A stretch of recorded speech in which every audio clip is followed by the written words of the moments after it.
What's happening, everybody, and welcome to today's edition of SWACTalk, the show where we cover the SWAC inside and out. I am your host, Charles Wells, coming at you, and we are gonna start off the season with Week 1. We're gonna recap Saturday's games from Week 1. Don't forget, there's 2 games happening today on Sunday.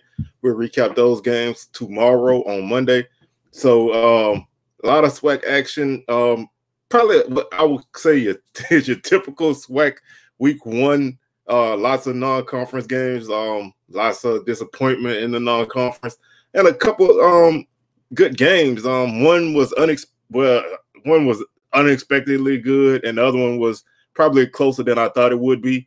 But games were actually pretty good. Also, a really good showing from Bethune-Cookman in their FBS game, and an unexpected offensive explosion from Prairie View. So we're going to talk about all of that. And before we do, don't forget, you can check out the socials on the screen down below. So go ahead and check those out. If you haven't done so already, I want you to go ahead and subscribe to the page. Hit that notification bell so you can be alerted to anything that I drop, because I probably will be dropping some random videos in the first couple of weeks of the season, giving some of my thoughts about how certain things are happening with certain teams. I'll probably be doing some videos like that throughout the first month of the season. So don't forget to hit that notification bell so you can be alerted to that stuff that I drop. Also, the podcast, anchor.fm/SWACTalk, Spotify, Stitcher, Breaker, Google Podcasts, Apple Podcasts. So we're not going to waste too much time, man. So we're going to go ahead and jump directly into this. There's a lot of games to talk about. Gonna, touch on them, spend a little time here and there, and get some thoughts that I have about certain games. So we're going to start off with the game that I feel was probably the biggest dumpster fire game of the week. And it's not who you think it is. It's not Valley. Valley did not, play well in their game. We'll talk about that in a minute. But I say the Southern game is the biggest dumpster fire, not because they lost to Troy, and not even but the margin of victory, because, Southern has historically been a horrible out of conference against FBS opponents. It just doesn't matter who's playing, who's coaching. I didn't go out of my way to predict Southern to win. My main thing was that Southern play well. The score be what the score will be, but put out a good effort. Show some progress, and take a good step in the Coach Rollins' beginning of his tenure here at Southern, and I don't think they did that. Obviously, the score was 55-3. Southern just did not look good at all to me. Defensively, they were porous. They got beat over the middle multiple times. Offense sloppy. Couple things happened before the game even got started. Couple guys did not make the trip. I'm not going to really talk about that because I don't know enough about that right now to talk about. If I get anything, I may touch on that here and there.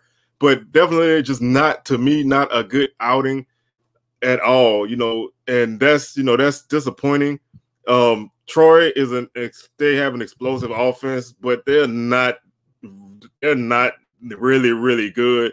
I don't think they're 55-3 better than Southern, but they did what they had to do. They had a new quarterback. He was very sharp. Southern actually had a couple stops early on third downs, but gave up 4th down conversions. Offense just could not do anything, and before you know it, they were in a 28-3 hole. Gave up a late touchdown right before the half to go in the half, down 34-3, and then Troy scores 21 second half points. So not a great start at all. Offensively, Southern had 11 first downs, Troy 28. Southern ran for 81 yards on the night, averaging 2.9 yards per carry. If you're a team that wants to run the football, that just cannot happen. I don't really care who you playing. That's just not an acceptable number. Troy, 164 yards rushing, 4.2 yards per carry. They did have 5 rushing touchdowns. So I guess you can say one positive thing is the defense gave up a ton of yardage. They gave up 300 yards through the air on 23 or 33 passing. they allowed 2 touchdowns and had 1 interception. I guess the good thing, if you want to find silver lining in this, and I'm laughing because it's not really silver lining, but they didn't give up a lot of passing touchdowns. To say they gave up a lot of completions and yards through the air, which means that a lot of times Troy was able to get the ball deep down the field and run it in. So they blitzed Southern a lot. They wore them out. They wore them out with their up tempo, no huddle offense, air raid type of offense, and Southern just could not compete. 108 yards passing for Southern, 12 of 21, no touchdowns, 4 interceptions. Again, turnovers are Southern's Achilles heel in these kind of games. That definitely has to be cleaned up. 189 yards of total offense for Southern, 3.9 yards per play. No fumbles, at least. Troy, 464 yards on 72 plays, 6.4 yards per play. And they want to run like 75 or 80 plays, so they were right on that mark. Southern 9 penalties for 82 yards. Troy 3 for 25. Southern 2 targeting penalties. Guys ejected. So that was a huge factor. Southern 3 of 11 on third downs. Troy 8 of 12. Southern no fourth down attempts. Troy 3 of 3. Southern, at least they were 1 for 1 in the red zone. Troy 5 of 6. Southern no sacks. Troy 2. Time of possession 27 minutes for Southern, 32 for Troy. It's not a lot to really take from this game. Obviously, when the score is 55-3, it's not really a lot to take from this. The Darius Skelton, 7 of 11, 85 yards, 2 interceptions, no touchdowns. Lampley, 4 of 8, 16 yards, 2 interceptions. Taylor Powell, 17 of 28 for Troy, 231, 2 touchdowns, 1 interception. Devon Ben, 11 carries, 50 yards for Southern. Kamani Vital, 15 carries, 81 yards for Troy, 1 touchdown. Longer 37, 5.4 yards per carry.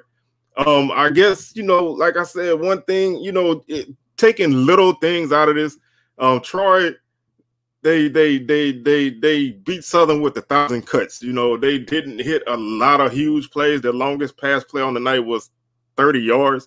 Their longest run play was 37. So not a lot of just explosive plays down the field. No 80-yard bombs and things like that. Just picking Southern across the middle, 5 yards, 10-yard pass, 15-yard pass. Just not any really huge plays. I mean, 37 yards was the longest run. 16 and 17 were the two longest runs for Troy. Longest passes on the night, 20, 30, 28, 26, and 18 and 19. So not a lot of huge plays, but they just wore Southern out, with the tempo. And Southern not helping themselves by turning the ball over. They threw a pick 6. So obviously, it's a lot of things that need to be worked on. And, there's not a lot of time to work it out. There's not an easy game coming in the next week. But this is obviously a disappointing start to the season for Southern. We'll see how they bounce back. If you wanted, as a coach, if you wanted to see what you were made of, this is the exact way to find out what you're made of. Obviously, I hate the saying that, all your goals are still in front of you, because you lost in the non-conference, but it's true. Southern still has a lot to play for. They still have some things to improve on. They still have a lot of talent, and, hopefully they can right the ship and get the thing moving right. So we're going to move on from that game and move on to Mississippi Valley against Murray State. Murray State beat Valley 35-0 in a game, again, that was not that close. Murray State ran the ball all over Valley to the tune of 307 yards, 6.4 yards per carry. They ran the ball 48 times, 5 touchdowns on the ground. Valley 99 yards rushing, 3 yards per carry. Passing Valley 63 yards, 11 of 19, no touchdowns, 2 interceptions. Murray State 148 yards, 10 of 18 passing, no touchdowns, 1 interception. Valley 162 yards of total offense, 52 plays, 3.1 yards per play. Murray State 455, 66 plays, 6.9 yards per play. Valley, no fumbles. Murray State, no fumbles. Valley, 9 penalties for 75 yards. Murray State, 4 penalties for 40 yards. Third downs, Valley, 5 of 13. Murray State, 7 of 14. Murray State, 1 for 2 on fourth downs. Valley, no fourth down attempts. 4 of 6 in the red zone for Murray State. Valley never even made it close to the red zone. Valley did have 2 sacks on the night. Murray State also 2 sacks. This game, I feel like Valley just never really got out of first gear. They went 3 and out early, allowed a punt return, but it got called back, and Murray State marched down the length of the field. Valley got the ball back, could not do anything. Murray State scored again. And by the time Valley started to find some rhythm in the second quarter, they still could just not get over the hump. I was surprised at the quarterback. They went with Connor Reagan. I know a lot of people thought TJ Goodwin would get some burn. He didn't play at all. Jelani Eason came on a little bit in relief. He didn't do much. Just not a good outing at all for Valley. This is a team that doesn't have a lot of room for error, and they offense did not do their defense any favors. And when you're a team, especially like this, that you have the depth, you don't have the numbers, you just don't have the big playability, you really hurt yourself when you're unproductive. And Valley, they were able to hit a couple big plays. Easton threw a 32-yard pass.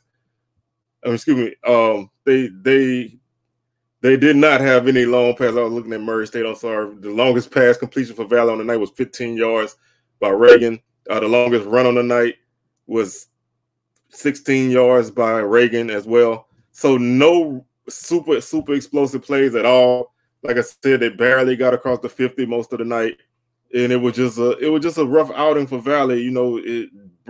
This schedule does them no favors. They got the week off. This week coming up, they play Stephen F. Austin on September 18th. So they have some time to try to fix some things. And this team is definitely going to have to be that can control the football and get a defense a break. That they cannot continue to go out there and not score and get a defense back on the field and allow them to keep staying out there time and time again, because they're going to wear it down. And they wore down early because Murray State ran the ball directly at them most of the night, and Valley could not respond. So, again, not a lot to really take from that game. Obviously, Murray State's a good team, and they gave Valley the business. But moving on to a game that I really wish I would have watched some of this game. I'm only going by the stats. But I thought Bethune-Cookman put up a very good outing. They lost 38-28 to UTEP. Bethune-Cookman is a program that in the last few years have knocked off some FBS teams. So they kind of have a way of playing in these kind of games. They were in this game most of the night. Matter of fact, they were down 10-0 at half. They got within 10-7 in the third quarter. 17-7, they were down. They got within 17-14, and then UTEP scored again to make the score 24-14, and they ultimately got up 31-14 before Bethune-Cookman scored to make it 31-21, and then UTEP kind of kept the lead at 17 points, and then Bethune-Cookman finally got it down to 10 with the closing score with 1 minute and 17 seconds. So they played respectably. They came out, they started slow, but they stayed in the game. Not a really great offensive game for Bethune-Cookman. They ran the ball for 118 yards, 4.7 yards per carry. They allowed 289 on the ground to UTEP, 0.7 yards per carry. Bethune-Cookman did run for 2 touchdowns. UTEP also 2 touchdowns. Rushing, passing, Bethune-Cookman 218 yards, 15 of 22, 2 touchdowns, 1 interception. UTEP 183 yards, 14 of 23 passing, 3 touchdowns, no interceptions. For 7.1 yards per play on the night for Bethune-Cookman, so that's definitely a positive. 333 yards on 47 plays. Like I said, 7.1 yards per play. They fumbled twice. They lost 1. 12 penalties for 102 yards. Again, that's just, That's not good. You're not going to beat anybody with those kind of numbers. UTEP also had 12 penalties for 112, 20 to 13 yards. So a highly penalized game. This was very sloppy. 24-minute time of possession for Bethune-Cookman, 35 for UTEP. Bethune-Cookman 4 for 4 in the red zone. Third downs did them in 2 of 8 on the night. UTEP was 4 of 11, so not great for them either. Both teams had 2 sacks.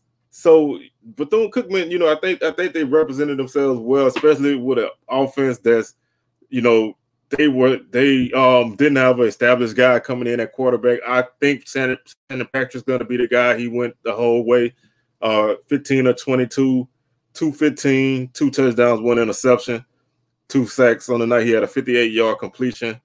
Quishon Bird, 12 carries for Bethune-Cookman, 98 yards and a touchdown. So that's another solid night. Ronald Awatt carried the ball for UTEP 19 times, 126 yards and a touchdown. Willie Eldridge also for UTEP, 14 carries, 118 yards. So 2 rushers going over 100 yards for your opponents are definitely going to be tough. Kimari Everett led Bethune-Cookman with 4 catches for 72 yards and a touchdown. Marcus Riley, 5 catches, 72 yards and a touchdown. Darryl Powell Jr., 1 catch for 41 yards. This, you know, I thought this was a good outing. I mean, you know, obviously you can only take so much from this, you know, but they fell behind, but they never quit. They fought and they kept themselves in the game. Honestly, the lead was never really in doubt. UTEP got up by 17, but Bethune-Cookman would cut it to 10. And then UTEP would get it back to 17, and then ultimately a 10-point margin at the end. But they just, you know, traded scores. So I mean, you fought and you fought, and I think that's a good effort for them. It doesn't get any easier because they have another FBS game next week against UCF. So this probably was the best of the 2 outings that they're gonna have. But this was a solid first game, and I guess if you're trying to show your guy at quarterback, I think Shannon Patrick is going to be that guy for them. And if he can, you know, cut down on the turnovers and the running game can continue to grow, this team is going to be dangerous in the SWAC moving forward. I really think people are sleeping on this team, and they're going to be dangerous. And you know, you can say that about almost everybody at this point in conference, because even though, you know, teams are not looking so sharp out of conference, we know the SWAC is an in-conference league. And that's not going to change anytime soon. I'm really feeling like you're looking at a couple years down the line before this league can actually compete out of conference. There's going to be some teams that can step up, but as a whole, it's going to still take some time. And this first week definitely proved that. Moving on to the next game, UAPB defeated Lane 34-16 in a game that was pretty closer than I thought the margin would be. Bethune-Cookman was up 14-0 after 1. They went into the half up 24-16, and they got 10 points in the second half to make the final margin. Not a really sharp game. Obviously, first game, Lane played them tough in 2019 as well. So for whatever reason, Lane kind of comes to play against UAPB, but this was a game where UAPB found their rushing attack. 275 yards on the night, 44 carries, 6.3 yards per carry, 2 touchdowns. They held Lane to 20 yards rushing, 19 carries, 1.1 yards per carry. So definitely a good outing on defense and offense with the run game. Passing, Lane was able to find some success. They were 21 of 39, 290 yards, 2 touchdowns, 1 interception. UAPB 18 of 33 passing, 189 yards, 1 touchdown, 310 yards of offense for Lane, averaging 5.3 yards per play. They fumbled 3 times and lost 1. 464 yards for UAPB on 77 plays, giving them 6 yards per play. They did fumble once and lost it. 7 penalties for UAPB for 61 yards. Lane, 9 penalties for 60 yards. Third downs, Lane, 3 of 12. 0 for 1 on fourth down. UAPB 7 of 16 on third downs, 1 for 2 on fourth downs. 4 sacks for UAPB. They did not allow any. That offensive line continues to protect very well. They don't allow a lot of sacks most years at all. Skylar Perry, 18 of 31 for the Golden Lions, 189 yards, 1 touchdown, no interceptions. Rushing, Skylar Perry was the leading rusher on the night, 13 carries, 79 yards. Cairo Britton, 7 carries, 58 yards. Kiera Crossley, 11 carries, 52 yards. Xavier Vaughn, 6 carries, 37 yards. Like as you see, there's no guy who really was a factor in the spring that got any carries. So they worked in some new guys, and they all had levels of success. Out of that group of guys that I named, Crossley had the lowest yards per carry with 4.7. Britton, 8.3 yards per carry. Skylar Perry, 6.1 yards per carry. So they definitely found a lot of success with the run game to the tune of 275 yards and 2 touchdowns. Receiving, Trey Harrell led the Golden Lions with 4 catches for 60 yards. DeJuan Miller, 4 catches, 30 yards. Britton, 2 catches, 32 yards. Dawkins, 3 catches, 38 yards, and a touchdown. This team is going to be tough. You got to look out for UAPB in the future. Monroe Beard led the team with 7 tackles and 1 tackle for loss on the night. He also had sacks. Javon Gray also had a sack. Watts, Younger, Peppers, and Hamilton each had a half a sack apiece. This is going to be a very good team. I think again, kind of like Bethune-Cookman, I think they're a team that a lot of people are not really sure on what to expect from them, but I thought they handled themselves well in this game. It was a game that could have got away from them, but they kept control of it, and they found a way to get the job done at the end. Speaking of getting it done at the end, this was the first surprise game of the for the result, not so much the result, but how it happened. Alabama State defeated Miles 14-13 in overtime. Alabama State scored first on their first drive of the night. Ryan Nettles 1-yard touchdown run. And then they didn't score again until the overtime period. Miles scored in the fourth quarter with 3 minutes and 44 seconds left on a 16-yard pass from Jalen Parker. Parker also got a 5-yard touchdown run in overtime for Miles. The extra point was blocked.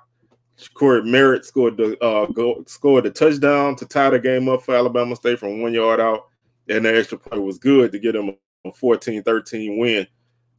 I really thought that the first half of this game, I watched a bit of this game. I thought Alabama State looked like they was going to take control early, but Miles just continued to hang around. They just never really could put them away. And ultimately, it came back and bit them at the end. They were able to survive time. Miles ran the ball for 170 yards on the night, 3.9 yards per carry, 1 touchdown. Alabama State 134 yards rushing, 4.1 yards per carry, 2 touchdowns. Miles threw the ball for 35 yards on the night, 3 of 9 passing, 1 touchdown, no interceptions. Alabama State 186 yards passing, 19 of 29, no touchdown, no interceptions. Miles 205 yards offense on 53 plays, 3.9 yards per play. Alabama State 320 yards offense, 62 plays, 5.2 yards per play. They did fumble 3 times and lost 2 of the 3. Miles 1 penalty for 6 yards. Alabama State 5 penalties for 35 yards. Ugly game, man. But, like you say, you rather win ugly than lose pretty. There's a lot of stuff Alabama State's going to have to work on. They were 4-12 on third downs. They were 2 of 2 in the red zone. Miles was also 2 of 2 in the red zone. Miles 33 of 14 on third downs, 2 of 3 on fourth downs. Alabama State total 4 sacks on the night. Miles was able to get to the quarterback once. Individual stats ain't much really to talk about in this game because, like I said, it was just an ugly game. Ezra Gray, 10 carries, 67 yards. Ryan Nettles, 9 carries, 42 yards. Corey Merritt, 13 carries, 33 yards.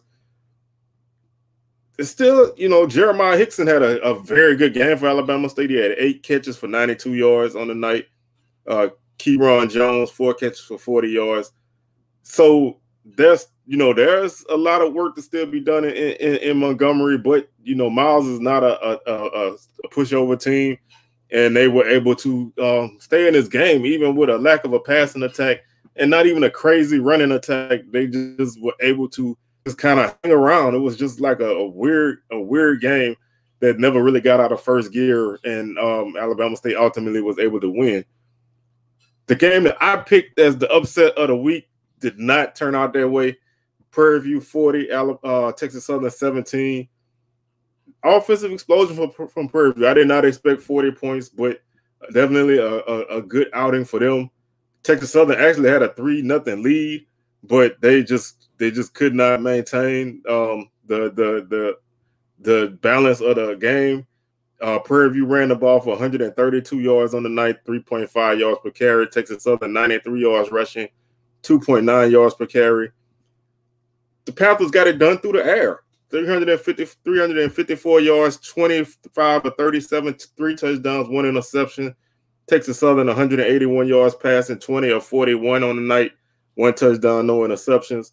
486 yards of offense for the Panthers on 75 plays, 6.5 yards per play. They fumbled 2 times and 4 times and lost 2. 7 penalties for 68 yards.